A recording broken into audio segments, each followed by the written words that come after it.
So it's something to be mindful of. I thought you might appreciate this just on kind of the sector 2017 ROI.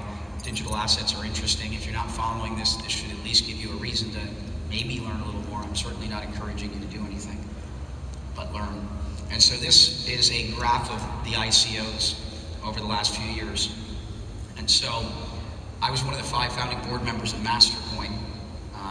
That's before the chart begins. June of 2013 was the first ICO when the model was invented by J.R.R. Willett, another friend here in the room that was CTO of that project, and many of us in this industry. But for a long time, this model didn't take off because it wasn't understood how it works, and is it good? And you had lots of venture capital, and so the really talented entrepreneurs kept taking the VC money, until eventually Ethereum came along that could have raised money from any firm in the world.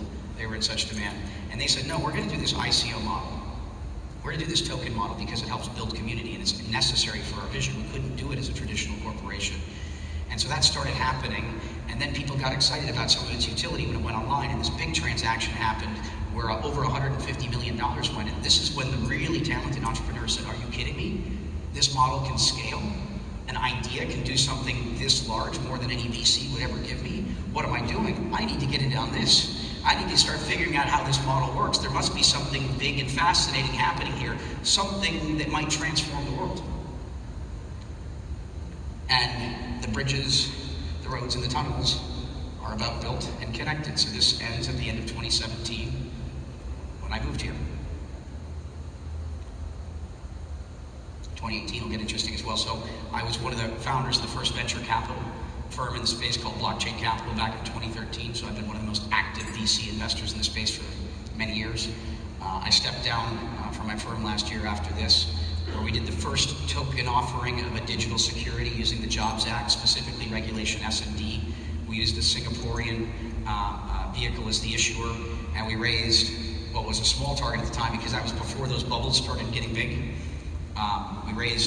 Brought in $10 million from, I think it's here in 35 minutes, it was quite a bit less, from 80 countries and 700 plus investors, completely democratized.